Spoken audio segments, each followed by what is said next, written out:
And do you intend to have Bill Pulte continue to serve as the acting director of national intelligence? And do you think it's unreasonable that some Republicans have concerns that he has no intelligence experience, even if he's serving in this acting role? But he's intelligent, unlike a lot of other people. But do you think that's a fair, no intelligence? He's only there for a little while. He's running it for a short while. Mr. Pulte has had a record of not respecting confidential information. He has weaponized mortgage information. And the idea that he's going to suddenly be given the keys to the most classified secrets that keep our country safe, I just would have wished that someone in the White House would have gone to the emperor and said, on this one, you got no clothes. And it's an embarrassment. It's Ken Harbaugh with the MeidasTouch Network. One of the reasons I spend such a disproportionate amount of time talking about the IC, the intelligence community, is that it is so often overlooked by others in the media. I was an intel pilot in the Navy. I flew missions for the NSA, so I understand that there are good reasons why America's intelligence services have an aversion to public accountability. It's part of their culture, and it's something no other government function could get away with. Think about it. There's no press briefing room at Langley like there is at the Pentagon. You might argue that we've got congressional oversight, but look how badly that has failed us, especially when Republicans are in charge. So for the IC to truly serve the public interest, it depends more than any other area of government on people of character being in charge. This administration has done its very worst to try to install into leadership the most corrupt and shameless people we've ever seen. A politicized IC poses threats that even a politicized Justice Department doesn't, because so little daylight ever reaches its darkest corners. As an intel pilot, I took for granted that the capabilities I was employing against Russia, China, North Korea were being used to protect Americans. I don't think we can take that on faith anymore, especially when we see the DNI herself leading a raid against an elections office in Georgia at the behest of a paranoid, conspiracy-obsessed president. I've interviewed plenty of stalwart defenders of the IC here, including a former director of the CIA under Obama and a deputy DNI under Trump. But one of my most insightful sources is a former field agent who served in the Directorate of Operations. Those are the ones they write books about. And now Alex Finley, which for obvious reasons is not a real name, writes herself about the inner workings of America's intelligence community. She is one of the few voices out there helping us understand what might go wrong should this particular part of our government turn against the people it's meant to protect. And she understands as well as anyone that the nomination of Bill Pulte to be DNI, even though it's in an interim capacity, signals something ominous about where our intelligence community is headed. Here's me and Alex Finley. Alex, thanks so much for joining us. Lots going on in the USIC. We've talked to a number of folks about it, but you are someone who is not only in the CIA, in the Directorate of Operations, but you've maintained that internationalist perspective. You live abroad. You see America from the outside in as someone who's been part of the system as well. What do you make of it feels like the disintegration of our IC and the nomination of someone with, as far as I know, didn't even have a security clearance? Yeah, well, it's not great. I can tell you that. There are just a few tiny red flags with the nomination of Bill Pulte. First and foremost, I would argue he's very clearly a Trump loyalist, and I think he's very ready to serve a personalist regime. We've seen a lot from Trump about trying to use federal agencies and use the government not in service to the country. He's not a public servant. He is much more interested in using those tools to serve himself. And Bill Pulte has already proven his willingness to do that. And now in charge of the intelligence community, we have some pretty scary scenarios in mind that we could use, that I could think of. But just even on a wider scale, I think it also just continues a theme that we've seen even from the first Trump administration, which is that, intelligence doesn't really mean anything to them. The first time around, I think, they had professionals still on top. So the director of CIA at the time was Mike Pompeo, and then Gina Haspel. So these were people who knew a little bit. I mean, Gina herself came up through the agency. These were people who knew and understood how these things worked. So in many ways, the intelligence community was still a bit sheltered from what was happening in Washington. The appointment of Tulsi Gabbard, I think, sort of started to change that. And now with having Bill Pulte on top, I think is even worse. Like you said, no national security background at all, let alone intelligence experience. One of the rationales that the administration has given to try to allay the concerns of even Republicans is that Pulte is just in an interim capacity in this role. But that can take a very long time to replace. That can go through the midterms. It will certainly go through the World Cup, which is, a massive target for any would-be nefarious actors. Can you talk about the power that an interim DNI has, in some ways even more powerful than a confirmed DNI, because the shackles are off, as Trump himself has alluded to? Yeah, as you said, they've openly said that. You can do a lot of damage in 210 days. As you said, it will bring us through midterms, which is my bigger concern. World Cup concerns are actually have less to do with Bill Pulte and much more to do with Kash Patel and what he's already done with the FBI. But yeah, my concern is twofold with Pulte. Well, the main thing being, as I said, he's already proven himself a loyalist. We saw already under Tulsi Gabbard that Trump was starting to move towards using the intelligence community to push this idea that the elections are rigged or there's foreign interference in the elections. We saw Tulsi Gabbard, I think the last time you and I talked was about that, where she went out to Fulton County to try to take some of those ballots. She's been to Puerto Rico to look at the voting machines. So the question now is, will Bill Pulte continue that sort of conspiracy building? And my guess is yes. And again, he in his position running the Federal Housing Financial Agency, I forget what it's called, but he built these cases based on basically nothing that to give prosecutors a reason to go after a number of Trump's political enemies or perceived enemies. And now you have the entire intelligence community at your disposal to do that.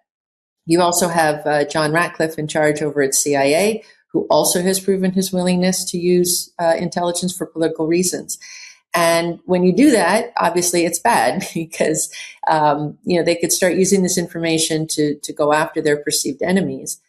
But there's also a longer term degradation that occurs with this. You have the degradation of the agencies themselves, the institutions. So the people inside, if you keep putting bad people on top of these agencies, you end up with bad people in the agencies. So, an agency may survive, but the culture will be changed. Anybody who's good will probably leave. The people who stay will probably censor themselves to a certain extent.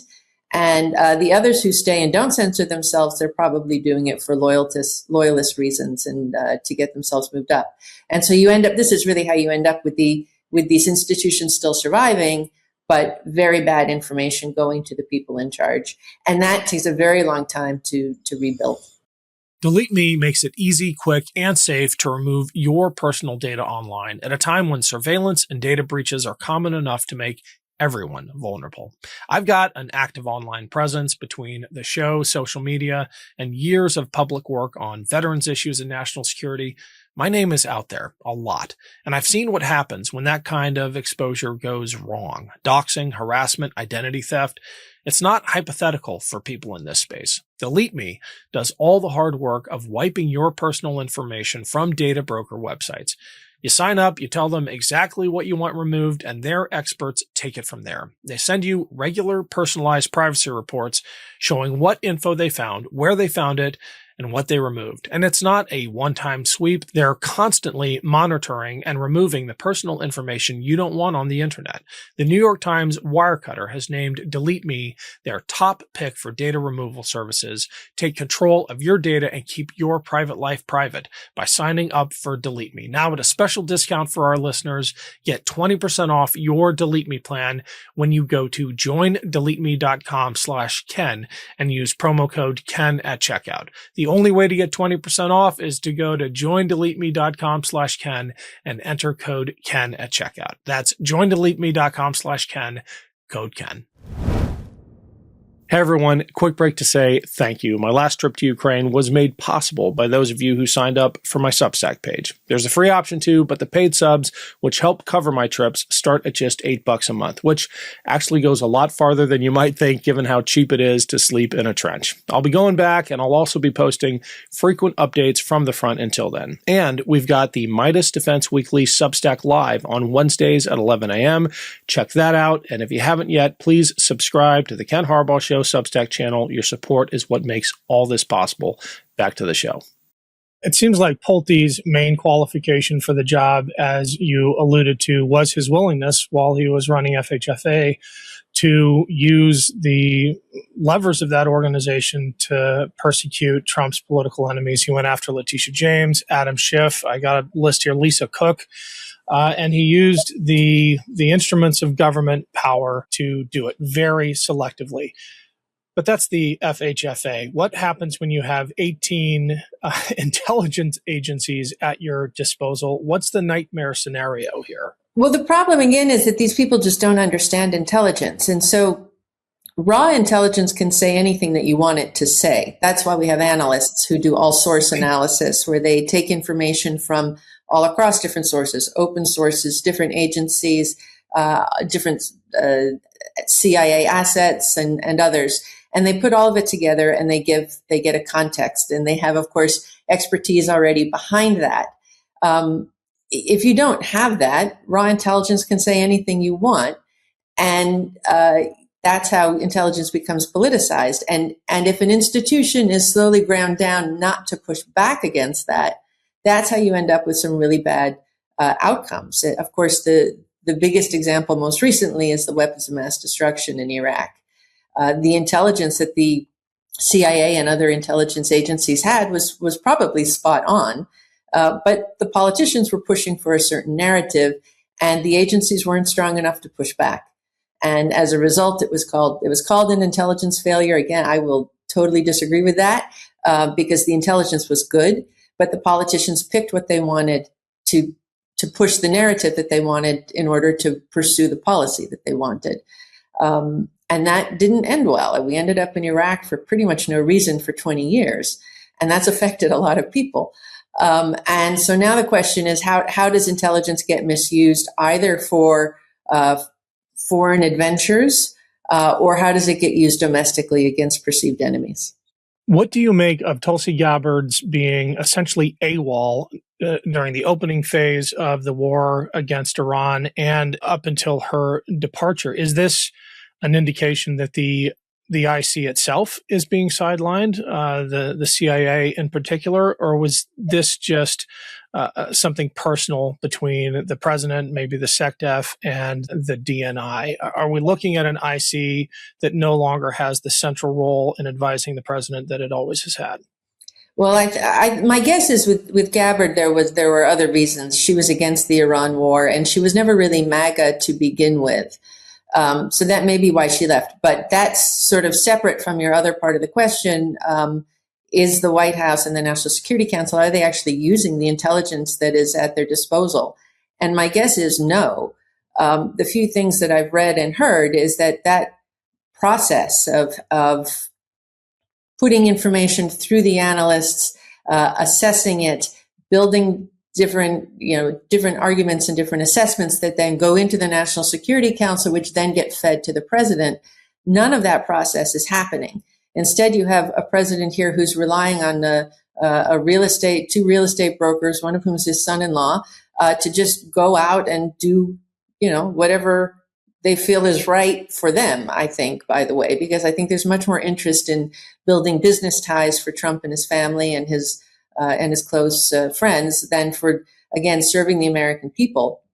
You can see this actually in the run-up to the Iran war, or even after the Iran war started, when these peace negotiations to end the Iran war started with Iran. Iran sent something like 15 PhDs with nuclear backgrounds, right? And we sent Jared and Witkoff, who had zero understanding of what they were getting into.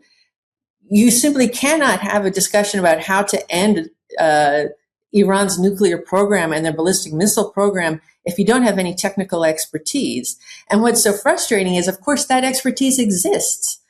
we have an entire intelligence community that is there and ready to provide that information, and they just weren't interested in it.